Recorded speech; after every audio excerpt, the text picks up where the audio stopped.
right, so we're diving deep today into the 5-second rule. Yeah. And you guys sent in some seriously interesting stuff about this book. Yeah. Like this idea that there's this crazy simple way to like boost your courage, you know? Right. Get rid of all that worry that's holding you back and actually like get moving on the things that really matter. Totally. So today we're going to kind of like break it all down. Yeah. See what this rule is really about and like how we can start using it like right now. Absolutely. But the core idea of the 5-second rule is it's so simple. Right. It's like when you get that instinct to act, to go after something you want, the book says just start counting down 5, 4, 3, 2, 1. Yeah. But here's the thing. You have to physically move before your brain like jumps in with all the reasons why you shouldn't. Oh, that's interesting because it's like you're sort of like tricking your brain. Yeah, you're getting ahead of it. Yeah, you're not letting it overthink. Exactly. But the book also talks about like how courage isn't just for like superheroes and stuff. Right. It's not this like rare thing that only certain people have. Right. It's like it's about being able to do those everyday things that feel hard or scary or you're just not sure about. Right. Like those little moments that we all have. Exactly. Where you're like, should I or shouldn't I? Yeah. And what's really cool is the book says that ability, that's courage. Yeah. Like it's already in you. It's like a muscle. Yeah, you're born with it. Yeah. It's just waiting to be like activated. I love how the book like sets this whole idea up right from the beginning. Oh, yeah, with that joke. With the joke about the fish. Yeah. Like the two little fish swimming along. Right. And they pass this older fish. Yeah. And the older fish is like, morning, boys. How's the water? Yeah, how's the water? Yeah. And the little fish keeps swimming. And then one turns to the other one and goes, what the heck is water? Yeah. And it's like that classic story that makes you think Totally. about all the stuff we just don't even realize. Right. The things we take for granted. Yeah. Just there. Every single day. Totally. And maybe one of those things is like our own ability to be courageous. Our own courage. Yeah, the thing that's like been there all along, but we just haven't really noticed. It's like we're swimming in it.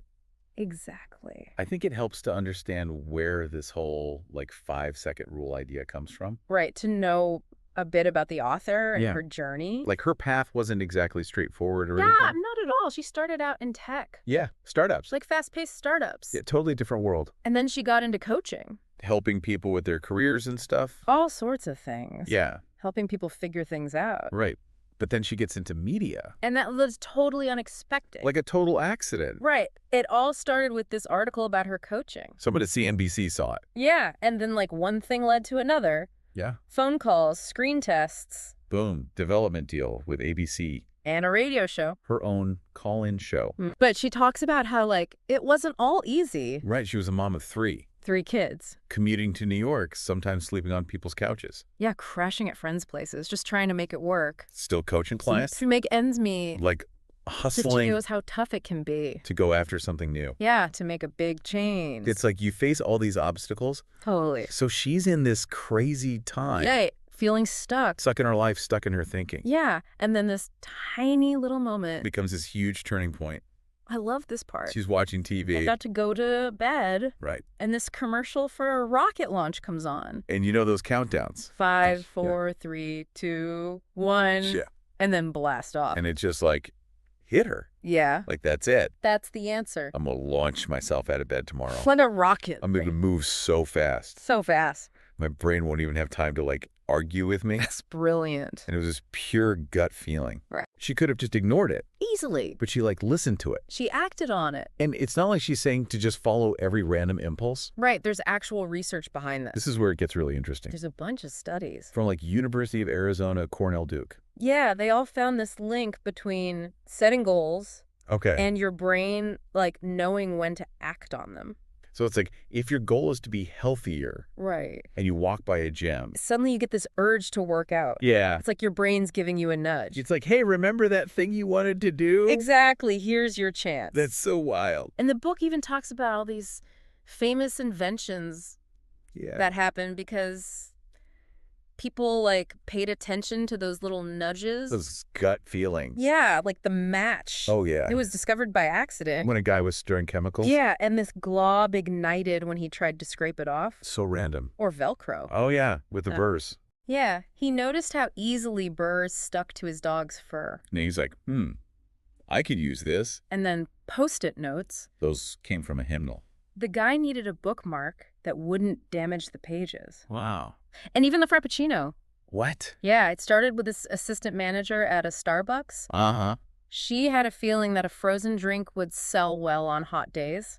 And she was right. And the rest is history. So basically what you're saying is that sometimes those random thoughts, those little impulses, could actually lead to something amazing. Absolutely. It's about being open to them. Not dismissing them. Right. So we've got this 5-second rule. Yeah. This way to bypass all the overthinking and actually act on our instincts. Right. But what's actually happening in our brains when we do that? Oh, that's the fascinating part. Yeah, let's get into the science. The book talks about the prefrontal cortex. Okay. It's like the control center of your brain. The boss. Yeah, it's the part that helps you make decisions, stay focused on your goals, and take action. Okay, so the 5-second rule wakes that part up. Yeah, that countdown, 5, 4, 3, 2, 1. It's like a trigger. To activate the prefrontal cortex. Exactly. I guess it needs that extra push because our brains are kind of wired to resist change. Oh, totally. Change is scary. It is. It's full of uncertainty and new things. And our brains are like, nope, let's stick with what we know. Stay safe. Avoid the unknown. Right. And that hesitation, that little voice of doubt, it happens so fast. In a split second. That's why the rule is all about acting quickly. Before your mind can talk you out of it. Because our minds are good at that. They are. They're master storytellers. Yeah, they convince us to overthink everything. Yeah. Which is really just procrastination in disguise. Exactly. So the 5-second rule, it's like a way to interrupt that whole cycle. Yeah, to break free from it. Before the fear takes over. Right. So it's a tool to help us be more courageous. In those everyday moments. And it's not just about the big life-changing decisions. No, it's the little things too. Right. The book has some powerful examples of how this works. Yeah, like Rosa Parks. Think about her on that bus. That was a huge moment. Yeah, but it wasn't this planned thing. She just did it. She later said it just sort of happened. Yeah, she felt something wasn't right. Right. And she acted on it. She didn't overthink it. No, she didn't give herself time to hesitate. Exactly. And Martin Luther King Jr. He had a similar experience. With the bus boycott. He said when he was asked to lead it, Uh-huh. it happened so fast he didn't really have time to process it. He didn't have time to be scared. Right. He actually said that if he had time to think about it, Yeah. he probably would have said no. That's wild. So sometimes that quick action is what you need. It's like trusting your gut. Yeah. And the 5-second rule, it can work for so many everyday situations. Totally. Think about that sales team that's feeling down. Yeah, they need a boost. Or the person who wants to go for a run. But they're not feeling motivated. Or reaching out to a friend who's going through something tough. Or making that sales call. Or quitting a job you hate. Even changing careers. Even if your parents don't agree. Yeah.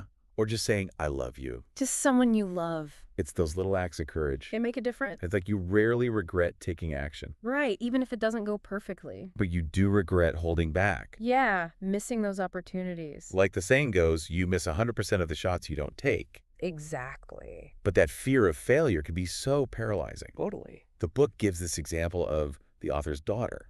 She's afraid to audition for a musical. She doesn't think she's good enough. Yeah, and that fear can stop us from even trying. From going after our dreams. Right. The book talks about having a so what attitude. About failure. Not taking it personally. Yeah. And we see this even with really successful people. Oh, all the time. Like Michelangelo. Yeah. The guy who painted the Sistine Chapel. When he was asked to do it. Yeah. He was so full of self-doubt. He actually ran away. He fled to Florence and hid. The Pope had to convince him for 2 years. To come back and paint. It's amazing that even someone like Michelangelo felt that way. It's so human. And Steve Wozniak from Apple. He was scared to leave his job. To start Apple. Yeah. It took his friends and family to push him. To take that leap. It's like they all have those moments of doubt. Everyone does. So the book asks this question, what are you waiting for? Yeah, it's a challenge. We wait for the perfect time. The right moment. To feel ready. To have enough confidence. But sometimes that moment never comes. And then we miss out. The book talks about all these unexpected success stories. Yeah, like 50 Shades of Grey. That was self-published. Against all odds. And Ed Sheeran. He started out busking. Isn't that a permit? And the creators of Broad City. Those were just YouTube clips at first. Low budget. They didn't wait for permission. They just started. And that brings us back to the 5-second rule. As a starting ritual. Yeah, that countdown. It's like a way to switch gears. From thinking to doing. It forces you to move. Before your mind can stop you. The book has this great example about a guy at a bar. ton. He wants to talk to this woman. Yeah, but he's frozen. He's overthinking it. He's letting his fear control him. And the rule gives him that push. That 5-second window. To just go for it. To start walking. And it doesn't matter if it works out or not. But the point is, he took action. He was courageous. It's about finding that inner strength. That treasure within you. Yeah, it's unlocking that. And the 5-second rule helps us do that. By listening to our instincts. And taking action. Yeah. The book says that we're often just one decision away. From a totally different life. But life isn't always like a one-and-done thing. No, it's a marathon, not a sprint. Achieving big goals takes persistence. And that means facing setbacks. And failures. Yeah, it's part of the process. The book gives these crazy examples. Of people who kept going. Like the people behind Angry Birds. They made 51 unsuccessful games. Before they hit it big. Yeah, and Mark Ruffalo. He went through like 600 auditions. Before he got his big break. 600.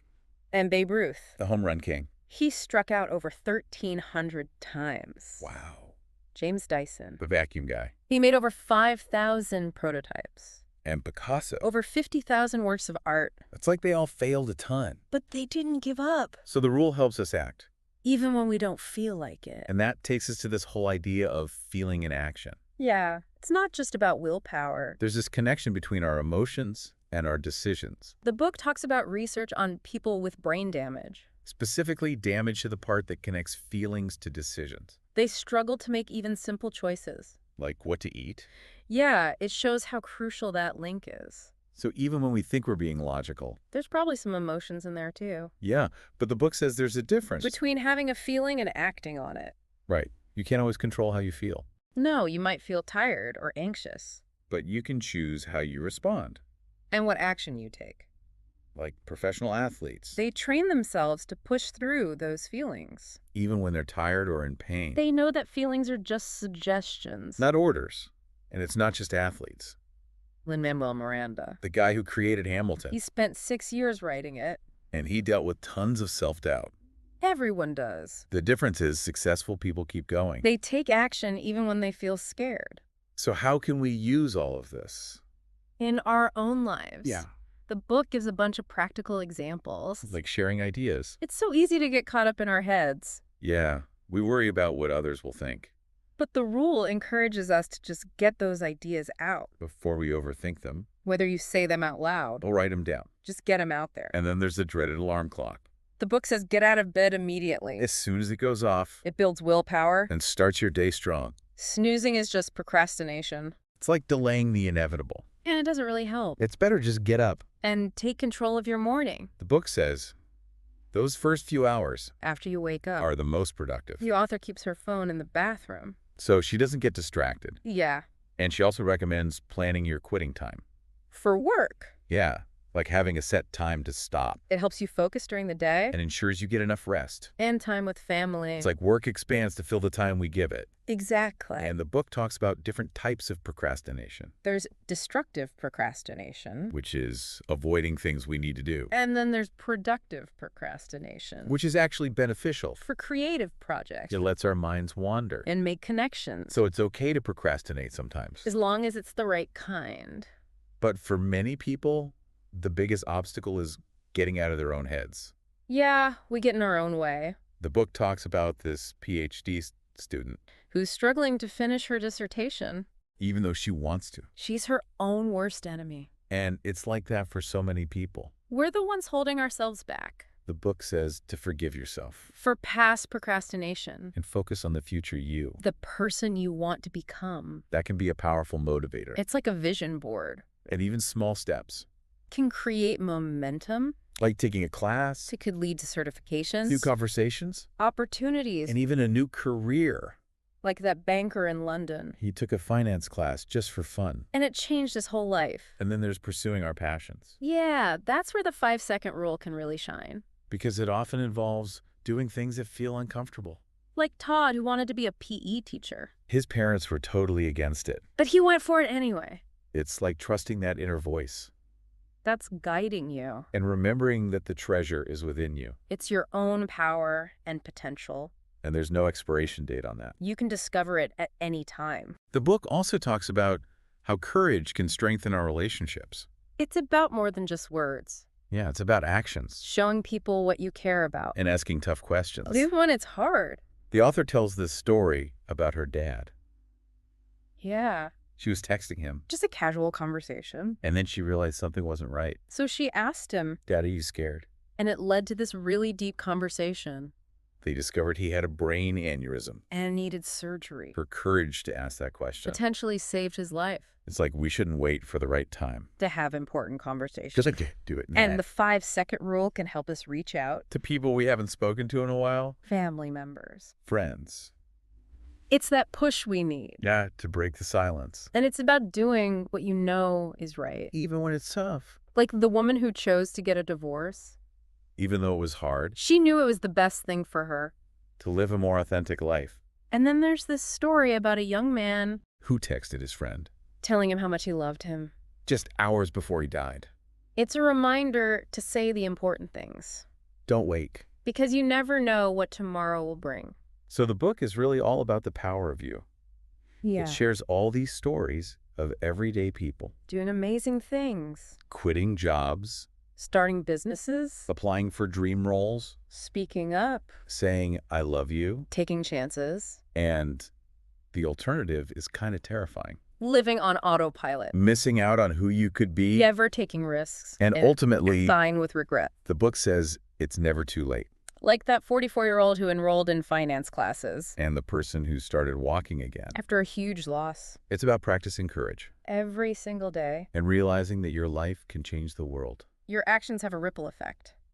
So this deep dive into the 5-second rule. It's shown us that it's not just a trick. Yeah. It's a powerful tool. For getting from thinking to doing. For facing our fears. And going after our dreams. With courage. And the book leaves us with this really beautiful idea. When your heart speaks. When you feel that instinct. Honor it. Count down 5, 4, 3, 2, 1. And take action. Because one moment of courage can change your whole day. One day can change your whole life. And your life can change the world. So I guess the question is, what's one small instinct you've been ignoring? What's your water moment? That you haven't fully acknowledged? What could happen? If you acted on it right now. Using the 5-second rule. To unlock a whole new possibility. That's something to think about. It is. All right, that's our deep dive into the 5-second rule. Thanks for listening, everyone. We'll catch you next time.